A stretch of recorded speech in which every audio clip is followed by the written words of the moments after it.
আজি আমি শিকিম ৰিপেণ্ট, মন পালটন কৰা, অনুতাপ কৰা, অনুশোচনা কৰা, ইয়াৰ বিষয়ে আমি শিকিম। মুঠি 4 অধ্যায় 17 পদত লিখা আছে, যেতিয়া প্ৰভু যীশু খ্ৰীষ্ট বাপ্তিস্ম ল'লে আৰু বাপ্তিস্ম লোৱাৰ পাছত তেওঁ প্ৰথম মিনিষ্ট্ৰী কৰিছিলে। প্ৰথম মিনিষ্ট্ৰীতে তেওঁৰ প্ৰথম ৱৰ্ডটোৱে হৈছে, প্ৰথম তেওঁ কথা কোৱাটোৱে হৈছে, প্ৰভু যীশুৰ মুখৰ পৰা ওলোৱা ঘোষণা কৰাটোৱে হৈছে ৰিপেণ্ট বুলি কৈছে। আৰু তাত লিখা আছে, প্ৰভু যীশুৱে ঘোষণা কৰিবলৈ ধৰিলে, মন পালটোৱা, কিয়নো ঈশ্বৰ ৰাজ্য ওচৰ হ'ল বুলি কৈছে। প্ৰভু যীশু খ্ৰীষ্টৰ প্ৰথম প্ৰচাৰটোৱে হৈছে ৰিপেণ্ট বুলি কৈছে, মন ঘূৰোৱা বুলি কৈছে, মন পালটন কৰা বুলি কৈছে। আৰু কিয়নো ঈশ্বৰ ৰাজ্য ওচৰ হ'ল, ঈশ্বৰৰ কিংডমটো ওচৰ হ'ল বুলি কৈছে। ঈশ্বৰৰ কিংডমটো অতি সোনকালে আহি আছে। বহুত মানুহবিলাকে ভাবি আছে ইমান হাজাৰ হাজাৰ বছৰ গুচি গ'ল, যীশু এতিয়ালৈকে অহা নাই, ঈশ্বৰৰ ৰাজ্য এতিয়ালৈকে অহা নাই। বাইবেলত লিখা আছে, ঈশ্বৰৰ কাৰণে 1000 বছৰটোৱে একদিন নিচিনা আৰু 2000 বছৰটোৱে 2 দিনৰ নিচিনা। এইকাৰণে ঈশ্বৰে হয়তো 5 বছৰ পাছত আহিব পাৰে, সেইটো 5 বছৰটোৱে ঈশ্বৰৰ কাৰণে 5 দিনৰ নিচিনা। এইকাৰণে প্ৰভু যীশু খ্ৰীষ্টৰ কাৰণে সেই দিনবিলাক বহুত ওচৰ, আমাৰ কাৰণেহে বহুত বছৰ বছৰ নিচিনা লাগি আছে। এইকাৰণে প্ৰভু যীশু খ্ৰীষ্টই কৈছে ঈশ্বৰ ৰাজ্য অতি সোনকালে আহি আছে। আৰু সেই ৰাজ্যটো কোনটো হয়? আমি প্ৰকাশিত বাক্য 21 অধ্যায় ৰেভেলেশ্যন চেপ্টাৰ 21ত লিখা আছে, আকাশমণ্ডল আৰু পৃথিৱীটো গুচি যাব বুলি কৈছে। নৰিয়া পুথিৰ নিচিনা গুচি যাব, যেনেকৈ আমি পেপাৰটো এনেকা মেৰাই দিয়ে হয় নহয়, এনেকা গুচি যাব বুলি কৈছে। আৰু নতুন আকাশমণ্ডল পৃথিৱী আহিব বুলি কৈছে। আৰু স্বৰ্গৰ পৰা নতুন জেৰুজালেম আহিব, আৰু তাত ৰিপেণ্ট কৰা মানুহবিলাক আৰু নিজৰ কাপোৰ ভালকে চাফা কৰি ধুই ৰখা মানুহবিলাকে তাত নিবাস কৰিব বুলি কৈছে। এনেকা ৰিপেণ্ট নোহোৱা মানুহবিলাক এইটো ৰাজ্যত, এইটো কিংডমত যাব নোৱাৰিব। পাপৰ পৃথিৱীটো ঈশ্বৰে গুচাই দিব বুলি কৈছে, আৰু তাত ধাৰ্মিক পৃথিৱী স্থাপন কৰিব ঈশ্বৰে। এইটো কাৰণে যীশুখ্ৰীষ্টই কৈছে ঈশ্বৰৰ কিংডম বেছি ওচৰ আছে, ৰিপেণ্ট কৰা। আৰু মানে সেইটো কিংডমত যাব নোৱাৰিব যিবিলাকে ৰিপেণ্ট নকৰে, যিবিলাকে মন পালটন নকৰে, যিবিলাকে পাপ স্বীকাৰ নকৰে, পাপ জীৱনবিলাক ত্যাগ নকৰে, সেই মানুহবিলাক সেইটো ৰাজ্যত, সেইটো কিংডমত সোমাব নোৱাৰিব বুলি কৈছে। এইটো কাৰণে যেতিয়া জোহন ডুবকে যীশুকে বাপ্তিস্মত দিছে আৰু তেওঁৱে প্ৰথম প্ৰচাৰ কৰিছে, তেওঁ অৰণ্যৰ পৰা জংগলৰ পৰা ওলাই পেলাই যেতিয়া তেওঁ প্ৰচাৰ কৰিছে, তেওঁ জোৰকে অৰণ্যৰ পৰা তেওঁ প্ৰচাৰ কৰে। আৰু তেওঁ কি কৈছে, তাৰ প্ৰথম ৱৰ্ডটো হৈছে মেথিউ চেপ্টাৰ 3 ভাৰ্চ 3ত কৈছে ৰিপেণ্ট বুলি কৈছে। তেওঁ ৰিপেণ্টৰ কথা প্ৰচাৰ কৰিছে, মন পালটোৱা, ঈশ্বৰ ৰাজ্য ওচৰ হ'ল। জোহন ডুবকেও এইটো কথাই কৈছে। এইটো কাৰণে জোহন ডুবকে কৈছে ৰিপেণ্ট মানে কি, তেওঁ 6 পদতো লিখিছে। 6 পদত তেওঁ অলপ ব্যাখ্যা কৰিছে, এক্সপ্লেইন কৰিছে, নিজৰ পাপ স্বীকাৰ কৰি বাপ্তিস্ম লোৱা বুলি কৈছে। বহুত মানুহবিলাক ৰিপেণ্ট নহয় পেলাই, পাপ স্বীকাৰ নকৰি পেলাই, পাপবিলাক ত্যাগ নকৰি পেলাই তেওঁবিলাকে বাপ্তিস্ম লয়। এই কাৰণে তেওঁবিলাকে আজিলৈকে 50 বছৰ হৈ গ'লো, 30 বছৰ হৈ গ'লো, 100 বছৰ হৈ গ'লো, সেই খ্ৰীষ্টান লোকবিলাকে তেনেকুৱাই থাকে। কাৰণ তেওঁবিলাকে পাপ স্বীকাৰ নকৰি, পাপবিলাক ত্যাগ নকৰি পেলাই বাপ্তিস্ম লয়। আমি যেতিয়া বাপ্তিস্ম লৈছিলোঁ, আমি যেতিয়া বাইবেলটো পঢ়ি শেষ কৰিছিলোঁ, বাপ্তিস্ম নলোৱাৰ আগত আমি চাদা, বিড়ি, মদ, ভাং, বেয়া লগৰীয়া এইবিলাকক চব এৰিছোঁ। যেতিয়া পাপ লগা জগতৰ লগতে আমি বন্ধুত্ব কৰিবলৈ এৰি দিছোঁ। Praise the lord. আমি বেয়া কথা কোৱা মানুহবিলাকৰ লগত বহিবলৈ মন নাই, আৰু উহচি বস্তু খাই থকা মানুহবিলাকৰ লগত বহিবলৈ মন নাযায়। এতিয়া আত্মাই আমাক তাৰ পৰা পলাবলৈ কয় আমাক। Praise the lord. আমাক পবিত্ৰ আত্মাই আমাক কয়, আপুনি ইয়াৰ পৰা উঠি যোৱা। আপুনি যেনেকুৱা মানুহৰ লগত থাকিব, এনেকুৱাই আপুনিও হ'ব। সেইটো কাৰণে সদায় ঈশ্বৰৰ লগতহে থাকিবা, সদায় ঈশ্বৰৰ বাক্যৰ লগত থাকিবা। যদি আপুনি মানুহৰ লগত বন্ধুত্ব কৰে, পৃথিৱীৰ লগত যদি আপুনি বন্ধুত্ব কৰে, আপুনি পৃথিৱীৰ মানুহবিলাকৰ নিচিনা হ'ব। সেই বেবিচাৰীবিলাক জগতৰ মিত্ৰতাই ঈশ্বৰৰ শত্ৰুতা বুলি কৈছে। Praise the lord. যিজনে দুনিয়াটোক আপুনি বন্ধু বনাব, কিন্তু ঈশ্বৰৰ ইনিমি হয় বুলি কৈছে। দুনিয়াটো কেতিয়াবা আপুনি বেষ্ট ফ্ৰেণ্ড নবনাব, কেতিয়াও আপুনি তাক ফলো নকৰিব। আপুনি যীশুক বন্ধু বনাব, ঈশ্বৰৰ বাক্যক বন্ধু বনাব। ঈশ্বৰক বন্ধু বনালে আপুনি সদায় পাপৰ পৰা জয় হ'ব। Praise the lord. মানুহে যিয়ে কওক, কিন্তু আপুনি হ'লে পাপৰ পৰা জয় হ'ব। এইটো কাৰণে মই কি ক'ব বিচাৰি আছো, নিজৰ নিজৰ পাপবিলাক চব স্বীকাৰ কৰি পেলাই সেই পাপবিলাক এৰি পেলাই সেই বাপ্তিস্ম ল'ব লাগে। যোহন দুবকে শিকাইছে, আৰু যোহন দুবকে কৈছে মন পালটনৰ উপযুক্ত ফলেৰে ফলৱান হোৱা। 8 পদত কৈছে, মেথিউ চেপ্টাৰ 3 ভাৰ্চ 8 কৈছে মন পালটনৰ উপযুক্ত ফলেৰে ফলৱান হোৱা। যেতিয়ালৈকে আপুনি ৰিপেণ্ট নহ'ব, যেতিয়ালৈকে আপোনাৰ মনটো ঘূৰি পেলাই ঈশ্বৰৰ ফালে নাযাব, অ' প্ৰভু মই পাপ কৰিলো, মই ভুল কৰিলো, হয় প্ৰভু মই যোৱা পথবিলাক চব বেয়া আছে, মইহে বেয়া আছিলো, এনেকা যদি আপুনি ঈশ্বৰৰ ফালে সেই ৰাস্তাটো এৰি পেলাই ঈশ্বৰৰ ফালে গুচি যায়, সেইটোকে ৰিপেণ্ট বুলি কয়। আৰু অনুতাপ কাক বোলে? যিবিলাকে কান্দি পেলাই, ক্ৰন্ধন কৰি পেলাই, চকু পানী ওলাই পেলাই, অ' প্ৰভু মোৰ যোৱাৰ ৰাস্তাটো বেয়া আছে, অ' মই প্ৰভু মই বুজি গলো, মই ইয়াত নষ্ট হ'ব মোৰ জীৱন, আৰু সেই ৰাস্তাটো এৰি পেলাই ঈশ্বৰৰ ফালে গুচি যায়, তাকে ৰিপেণ্ট, তাকে অনুতপ্ত আৰু অনুশোচনা বুলি কোৱা হয়। আৰু যিবিলাকে ৰিপেণ্ট নকৰিব, যিবিলাকে অনুতাপ নকৰিব, তেওঁবিলাকৰ জীৱনত একো ফল নাথাকে বুলি কৈছে দেই। তেওঁবিলাকৰ জীৱনত একো ফলৱান নহ'ব বুলি কৈছে। সেইকাৰণে যীশু খ্ৰীষ্টই কৈছে মই প্ৰকৃত দ্ৰাক্ষালতা, মই আঙুৰ গছ হয়, আৰু যিবিলাকে মোত থাকে আৰু ময়ো যিজনৰ লগত থাকো তেওঁ বহু ফলৱান হয়। তাৰ মানে আত্মাৰ কথা কৈছে। আৰু যিজনে ৰিপেণ্ট নহয় তাৰ লগত একো আত্মা কাম নকৰিব দেই, একো আত্মা কাম নকৰিব, একো তেওঁ ফলৱন্ত নহ'ব, আত্মিক দিশত ফলৱন্ত নহ'ব। আৰু জগতৰ মানুহবিলাক কি কৰে তাৰ নিচিনা আমি কৰিব নালাগে, আমি বেলেগ এটা হ'ব লাগে, ঈশ্বৰৰ মানুহ নিচিনা হ'ব লাগে। Praise the lord. যীশু দিনত মিনিষ্ট্ৰী কৰে, ৰাতিপুৱা হাৰাই যায়হি। ৰাতিপুৱা যীশুক বিচাৰিলে নাপাব আপুনি, আন্ধাৰতে গুচি যায়, 3 বাজি ৰাতিপুৱাই গুচি যাব, আৰু ৰাতিপুৱাতে ওলাই আহিব। তাৰ শিষ্যবিলাকো তাক বিচাৰি নাপায়। গধূলি হ'লে মিনিষ্ট্ৰী কৰাৰ পাছত যীশু গধূলি হেৰাই যায়। শিষ্যবিলাকক কয় যা, আপুনি যা, আপোনালোকে যা, এইফালে যা দেই। যীশু পাহাৰত অকলেই উঠি পেলাই যায়, আন্ধাৰ। আৰু যেতিয়া তেওঁ নামি আহে পবিত্ৰ আত্মা কাম কৰে। Praise the lord. আজি বহুত পাষ্টৰবিলাকে মানুহবিলাকক ফলো কৰে, কোনে পইচা দিব, কোনে মোক সহায় কৰিব, সেইটো কাৰণে পবিত্ৰ আত্মা কাম নকৰে দেই, পবিত্ৰ আত্মা কাম নকৰে। আমি মানুহৰ গোলাম হৈ যায়। এইটো কাৰণে যেতিয়া ঈশ্বৰৰ কথা কয়, তেওঁবিলাকৰ কথাবিলাক মানুহৰ হৃদয়ত টাচ নহয়, আৰু মানুহবিলাকে শান্তিও নাপায়, মানুহবিলাকে শিক্ষাও একো নাপায়। এইটো কাৰণে আমাৰ গাঁৱৰ খ্ৰীষ্টান গাঁওবিলাক একেবাৰে ঠাণ্ডা চেঁচা হৈ গৈ আছো, 100 বছৰ মণ্ডলীবিলাক ন। এইটো কাৰণে ৰিপেণ্ট বুলি কৈছে, ঈশ্বৰে আমাক ৰিপেণ্ট হ'বলৈ দি আছে। আৰু যিবিলাকে ৰিপেণ্ট নহয় তেওঁবিলাকক জীৱনত আত্মাই কাম নকৰিব। এইটো কাৰণে ৰিপেণ্ট হ'ব লাগে বুলি কৈছে। এক্স চেপ্টাৰ 5 কৰ্ম 3 অধ্যায় 16 পদত লিখা আছে, যেতিয়া পবিত্ৰ আত্মা আহিব প্ৰথমত তেওঁ ৰিপেণ্ট হ'বলৈ কয়। Praise the lord. যেতিয়া প্ৰভু যীশু খ্ৰীষ্ট স্বৰ্গলৈ গ'ল, 120 জন যীশুৰ শিষ্যবিলাক, ডিচাইপলবিলাক জেৰুচালেমত আছিলে। পবিত্ৰ আত্মা আহিলে তেওঁবিলাকৰ ওপৰত। 120 জনৰ মাজত পিতৰে থিয় হৈ পেলাই ক'লে, আৰু তেওঁ যেতিয়া ঈশ্বৰৰ বাক্য প্ৰচাৰ কৰিছে, তেতিয়া মানুহবিলাকক তেওঁ ক'লে, আপোনালোকে সেই অধিকাৰী যীশু খ্ৰীষ্টক ঈশ্বৰৰ পুত্ৰকে ক্ৰুচত মাৰি দিলে বুলি কৈছে।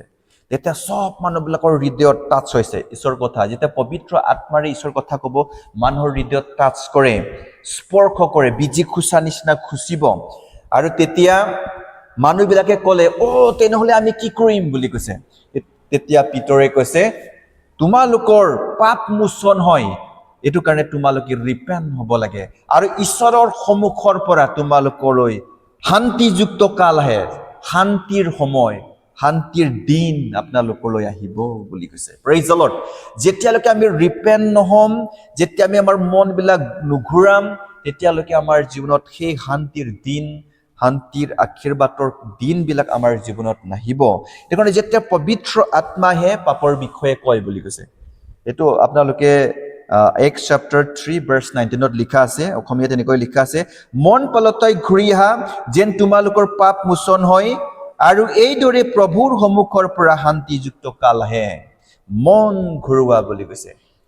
পাপ মোচনৰ অৰ্থে বুলি কৈছে আৰু প্ৰভু যীশু খ্ৰীষ্টই কৈছে জন চেপ্টাৰ 16:7-8 লিখা আছে যেতিয়া হলি স্পিৰিট আহিব বুলি কৈছে প্ৰথমত পাপৰ বিষয়ে ধাৰ্মিকতাৰ বিষয়ে আৰু জগতৰ সুদ বিচাৰৰ বিষয়ে ক'ব বুলি কৈছে হলি স্পিৰিট বহুত মানুহবিলাকে ভাবে পবিত্ৰ আত্মা পোৱা মানুহবিলাক বহুত শান্তিৰ কথা ক'ব নেকি বহুত ভাল ভাল কথা ক'ব আশীৰ্বাদৰ কথা ক'ব হলি স্পিৰিট যেতিয়া আহিব আপোনাৰ পাপটোকে দেখুৱাব প্ৰথমত প্ৰেইজ দ্য লৰ্ড আপুনি যেতিয়া ঈশ্বৰ ফালে আহিব ৰিপেন্ট হৈ পেলাই যেতিয়া আপুনি আঁঠুলৈ পাপ স্বীকাৰ কৰিব আৰু যেতিয়া আপুনি পাপ স্বীকাৰ কৰি থকা সময়ত পবিত্ৰ আত্মাই আপোনাক ক'ব আপুনি তাত ভুল কৰিছিলে আপুনি তাত ভুল কৰিছিলে আপুনি তাত ভুল কৰিছিলে এতিয়া আপোনাৰ মুখৰ পৰা ওলাই গৈ থাকিব লৰ্ড বুলি মই এনেকা পাপ কৰিছো প্ৰভু মোক ক্ষমা কৰা যেতিয়া মই পাপ স্বীকাৰ কৰো তেতিয়া ভিতৰৰ পৰা আত্মাই মুকু দেখুৱায় আপুনি তাত পাপ কৰিছিলে তাত আপোনাৰ এনেকা মিষ্টেক হৈছিলে মোক দেখাই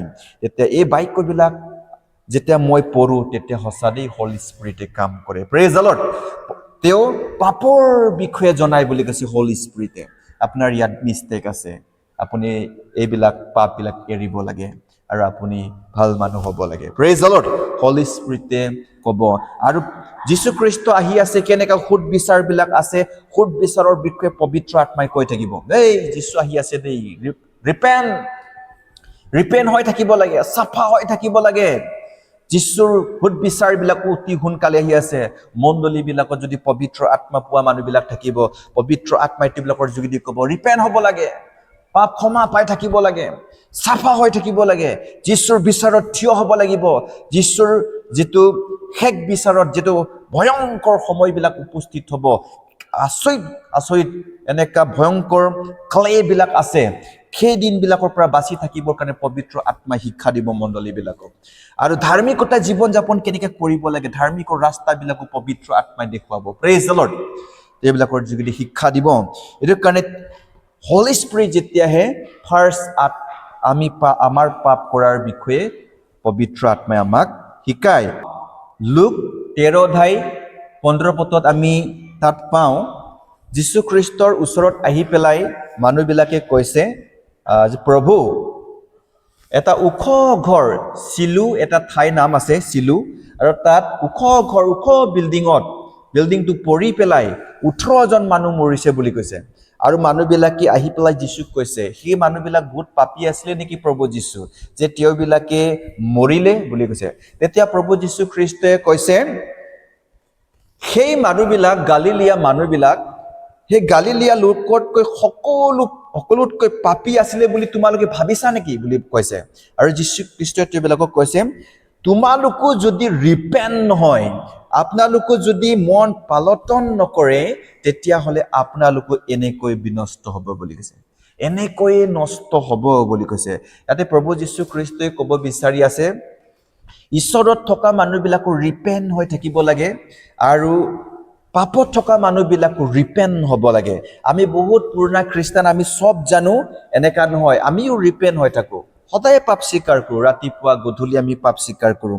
এইটো কাৰণে প্ৰভু যীশু খ্ৰীষ্টই কৈ আছে সবে ৰিপেন্ট হৈ পেলাই চাফা হৈ পেলাই থকাটো ভাল আছে বুলি কৈছে আৰু যদি ৰিপেন্ট নহয় বুলি কৈছে এইটো গালিলিয়া মানুহবিলাক 18জন মানুহ 18জন মানুহে মৰিলে এইবিলাক পাপী আছে বুলি ভাবিছে নেকি বুলি কৈছে তোমালোকো যদি ৰিপেন্ট নহয় তোমালোকো একেদৰে তেওঁবিলাকৰ নিচিনা নষ্ট হ'বা বুলি কৈছে সেইকাৰণে মই শিকিবলৈ পাৰিলো ইয়াত আমিও ৰিপেন্ট হৈ থাকিব লাগিব চাফা হৈ থাকিব লাগিব বাইবেলত কৈছে তোমালোকৰ কাপোৰবিলাক ধুই চাফা হৈ থাকিবা বুলি কৈছে সেইকাৰণে আমিও ৰিপেন্ট হৈ থাকিব লাগিব আৰু আমি নম্বৰ 1 পইণ্টত যাম অনুতাপ কৰি ঘূৰি আহিলে ঈশ্বৰে ক্ষমা কৰে God forgives those who repent and return যিবিলাকে ঘূৰি আহিব যিবিলাকে ৰিপেন্ট হৈ পেলাই আহিব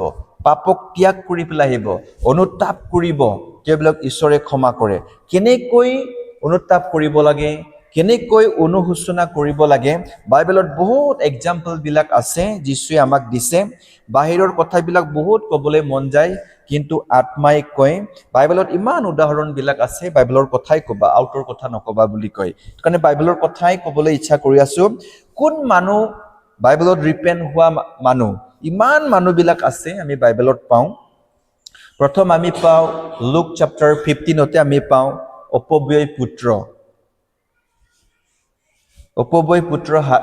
নিজৰ পিতৃক নিজৰ দেউতাক তেওঁ ক'লে যে পিতৃ মোৰ সম্পত্তিৰ ভাগটো মোক দিয়ক মই আপোনাৰ লগত নাথাকো বুলি তেওঁ ক'লে আৰু তেওঁ দেউতাৰ পৰা যেতিয়া তেওঁ গুচি গ'ল তেওঁ দেউতাৰ লগত নাথাকি আৰু তেওঁ গুচি গ'ল বেলেগ জাগাত তেওঁ নিজৰ সম্পত্তিবিলাক লৈ পেলাই গ'ল আৰু তেওঁ যেতিয়া সম্পত্তিবিলাক লৈ পেলাই গ'ল তেতিয়া তেওঁৰ লগত বহুত বন্ধু আৰু বাইবেলত লিখিছে তেওঁ বেবিচাৰী মানুহবিলাকৰ লগত তেওঁ পাপ কৰিলে বুলি কৈছে আৰু জুৱা খেলিলে আৰু যেতিয়া আপোনাৰ লগত বহুত পইচা থাকিব সম্পত্তি থাকিব তেতিয়া বাইবেলে কৈছে আপোনাৰ লগত বহুত বন্ধু হয় বুলি কৈছে আপুনি যদি বহুত মানুহবিলাক খাবলৈও দিয়ে আপোনাৰ ঘৰত মানুহবিলাক খাবলৈ আহি থাকিব চাহ দি থাকিব কিবা কিবি বনাই থাকিব মানুহবিলাক খাবলৈ আহি থাকিব লেকচাৰ মাৰি আহিব জানে বাইদেউ শয়তানে বহুত চালু আছে কিন্তু কেতিয়াবা আহে আপোনাৰ ঘৰত বহুত মানুহবিলাক আপোনাৰ সময় নষ্ট কৰিবলৈ আহিব যেতিয়া ধনী মানুহবিলাক সলোমনো কৈছে ধনী মানুহ ঘৰত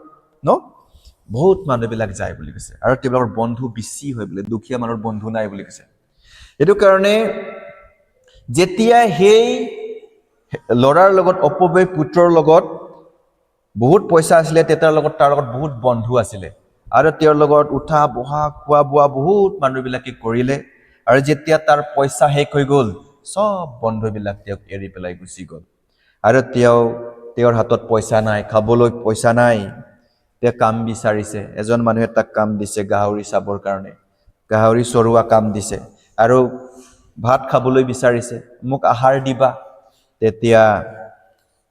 তেতিয়া হে মালিকে কৈছে গাহৰিয়ে যি খায় তাকে খাবা বুলি কৈছে তেতিয়া তেওঁ বহুত চেষ্টা কৰিলে গাহৰিয়ে যি খায় সেইটো খাবৰ কাৰণে যত্ন কৰিলে কিন্তু তেওঁৰ ভোকটো তেওঁ দূৰ কৰিব নোৱাৰিলে বুলি কৈছে তেতিয়া বহুত দুখ পালে বুলি কৈছে তেতিয়া তেওঁ ৰিপেন্ট কৰিলে বুলি কৈছে মোৰ দেউতাৰ ঘৰত থকাৰ সময়ত মই ইমান ভাল ভাল আহাৰ খাইছিলো ভাল কাপোৰ পিন্ধিবলৈ পাইছিলো আজি মই ইয়াত গাহৰিৰ লগত শুবলগীয়া হৈ আছে আজি মই ইয়াত গাহৰি কি খায় তাৰ লগত মই খাবলগীয়া হৈ আছে আজি মোক কোনেও খাবলৈ দিয়া নাই আজি মোৰ পিতৃৰ ঘৰত নকৰ চাকৰবিলাকে ভাল আহাৰ খাই আছে আজি মই ইয়াতে ভোকতে মৰি আছো বুলি কৈছে আৰু তেওঁ ৰিপেন্ট কৰিলে বহুত কান্দিলে তেওঁ বহি পেলাই দেউতাৰ ঘৰটো এৰি পেলাই যোৱাটো বহুত কষ্ট আছে ঈশ্বৰক এৰাটো বহুত কষ্ট আছে ঈশ্বৰৰ পৰা দূৰ হৈ যোৱাটো বহুত কষ্ট আছে